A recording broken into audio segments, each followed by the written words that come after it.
Mungkin karena makalah saya itu akhirnya kan dulu saya menjadi peringkat terbaik dan ditolak oleh presiden pada saat tim penilaian akhir agar saya duduk tidak menjadi Dirjen Minerba. Dan saya dapat bocoran yang melarang menjadi Dirjen Minerba itu adalah salah satu tokoh yang sekarang saya tahu menjadi tokoh di balik kebijakan hilirisasi dan kebijakan penyerahan nikel ke Cina.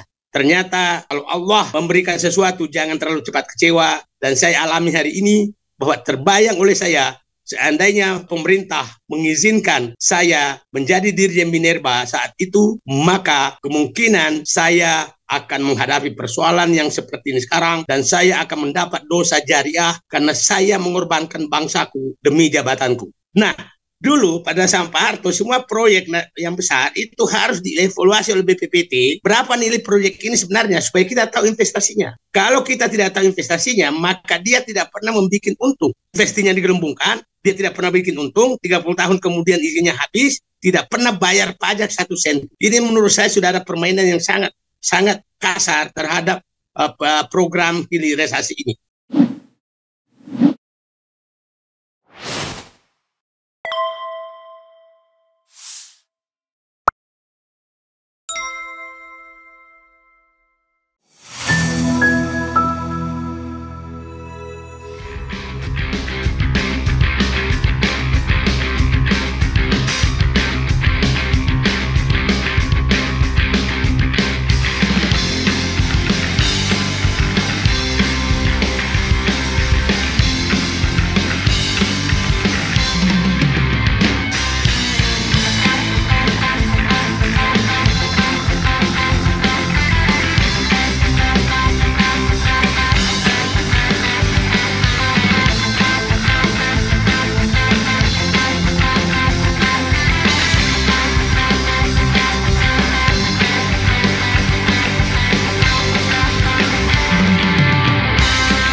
Tadi di kontak pagi seolah saya bicara karena ini penting sekali. Kenapa saya anggap penting begini? Sejarahnya sebenarnya ini adalah makalah saya dulu pada saat saya ingin dicalonkan menjadi Dirjen Minerba, mineral dan batu bara. Ini adalah makalah saya. Inti makalah saya dulu adalah intinya tidak boleh 1 sen nilai tambah pun dari hilirisasi itu dinikmati bukan oleh orang Indonesia. Itu inti makalah saya.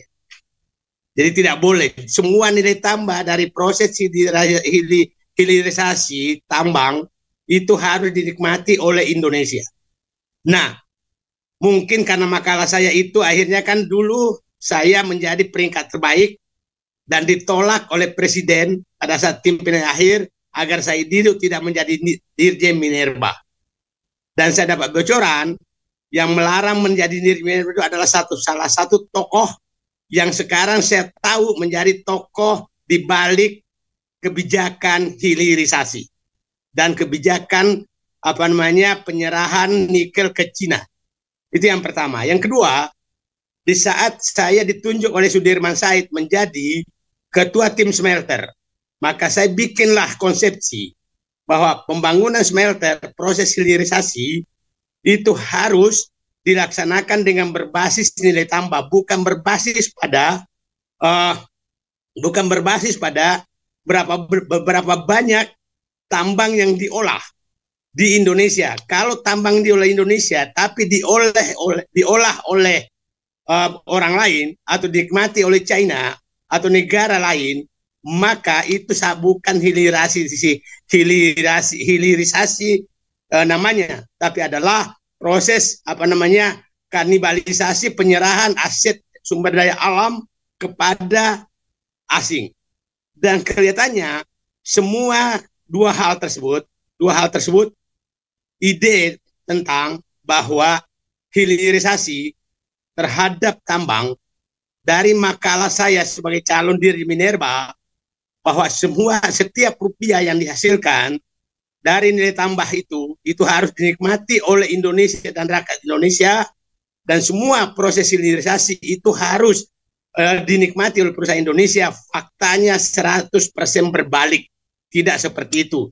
Saya menduga sekarang sepertinya itulah kemungkinan penyebabnya Said Didu tidak boleh menjadi dirjen. Bukan sakit hati ya, jangan sampai menyatakan sakit hati. Karena kalau saya di dalam, tidak mungkin juga kalau saya diangkat dirjen, presiden atau pengusahanya inginkan bahwa proses seperti ini. Pasti saya menjadi mungkin mati berdiri karena saya sebagai pejabat.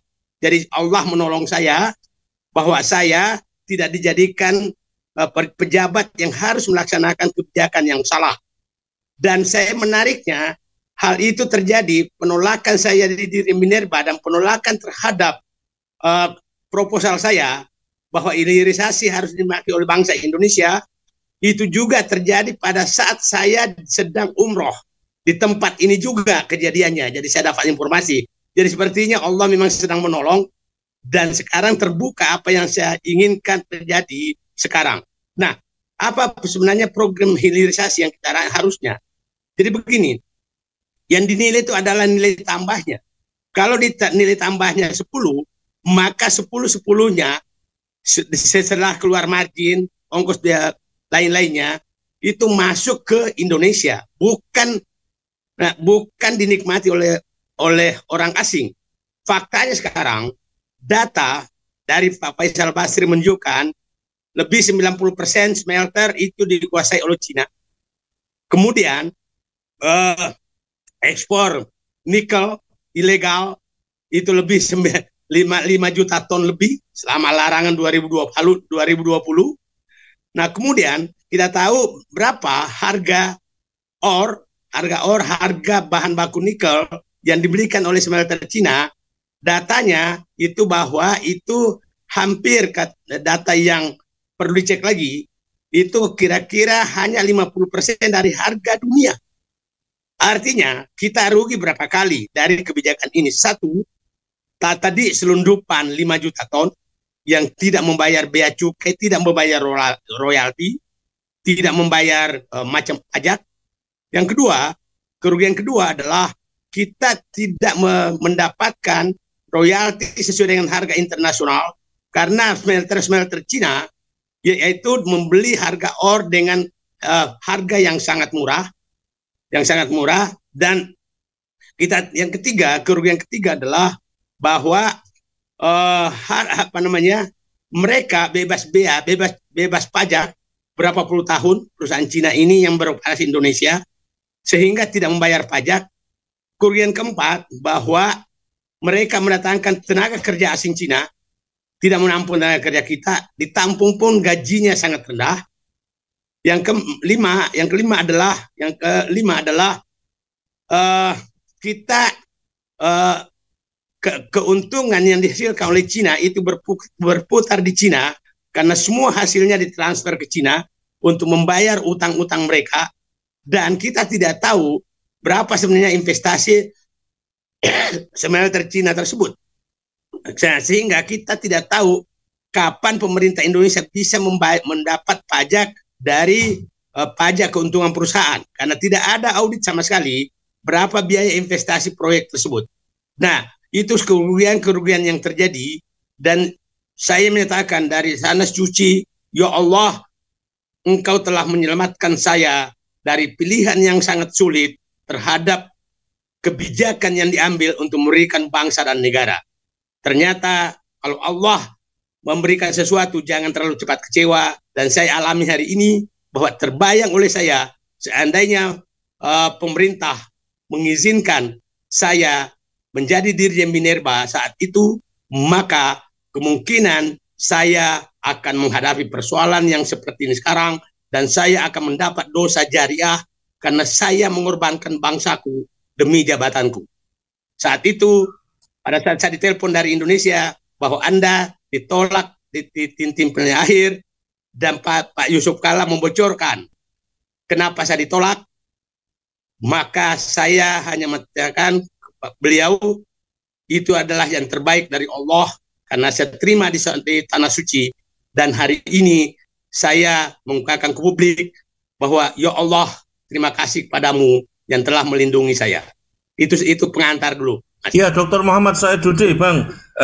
Apa artinya kalau secara faktual memang seperti yang didiskusikan oleh Abang, keuntungan besar diperoleh oleh Cina, dan di sisi yang lain ada latar pelonggaran atas pelarangan ekspor nikel oleh IMF dan beberapa negara di Eropa, Bang Dr. Muhammad Said Dude?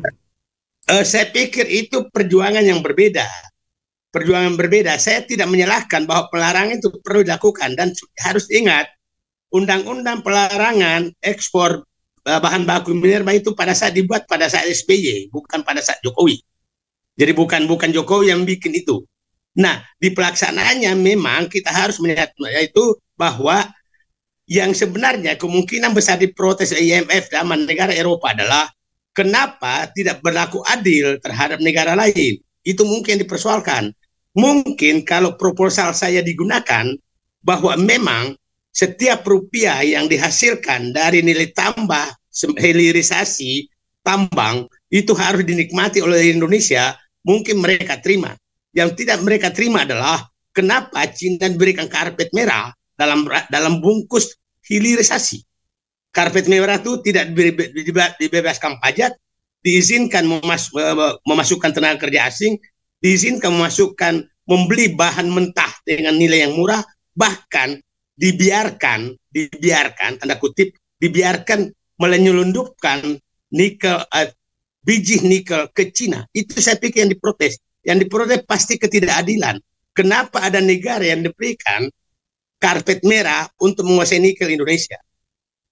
Ya, Bang, kemarin saya juga konfirmasi ke Dr. Mulyanto sebagai representasi dari Komisi 7, habis RDP beberapa dengan perusahaan-perusahaan smelter yang tadi Bang Faisal Basri juga menyebut lebih 90% dikuasai Cina. Tentang evaluasi seberapa sebetulnya audit berkaitan dengan kontribusi perusahaan-perusahaan nikel itu kepada APBN, seberapa jauh signifikansinya, termasuk juga realitas hilirisasi nikel dalam bentuk keberadaan perusahaan-perusahaan yang disenyalir dikuasai oleh Cina itu kan dalam koridor turnkey project. Sejauh mana evaluasi turnkey project yang Abang lihat?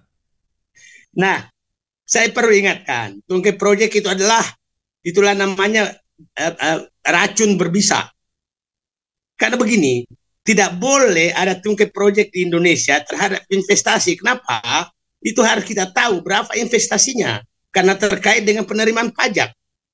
Nah, dulu pada zaman Pak Harto semua proyek yang besar itu harus dievaluasi oleh BPPT berapa nilai proyek ini sebenarnya supaya kita tahu investasinya. Kalau kita tidak tahu investasinya, maka dia tidak pernah membuat untung. Investinya digelembungkan, dia tidak pernah bikin untung, 30 tahun kemudian izinnya habis, tidak pernah bayar pajak 1 sen. Ini menurut saya sudah ada permainan yang sangat kasar terhadap program hilirisasi ini. Dan kita harus tahu bahwa memang bungkus-bungkus kebijakan ini sangat berbahaya. Masih kita ingat sekarang sedang berlangsung kasus korupsi berjamaah BTS, kasus korupsi berjamaah kebijakan yang dibikin sedemikian rupa, dan saya tidak menutup kemungkinan di proyek-proyek infrastruktur juga terjadi hal demikian.